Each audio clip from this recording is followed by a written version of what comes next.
Hey guys, it's Jason over at Kaiser Willys. I want to talk about some oil here and some additives.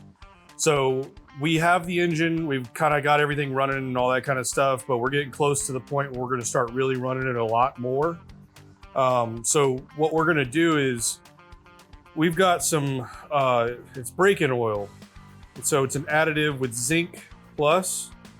So this is a brand that we've got here. So this is the Lucas brand. It's for vehicles prior to 1994. So what we're gonna do is we're just gonna put, this is a pint, and we're gonna just add it to our engine oil that we've already got in here.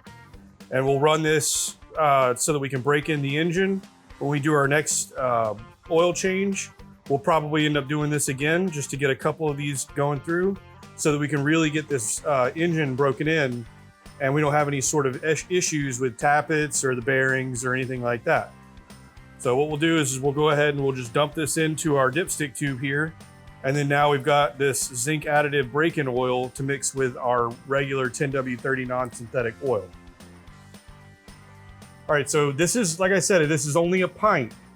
So you don't really have to adjust much with your oil. We're just gonna add it in there and let it mix. So you don't have to deduct anything in order to pour this in.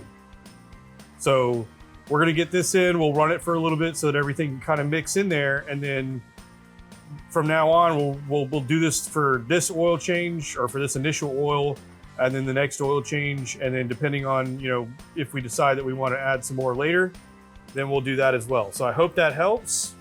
Thanks for watching.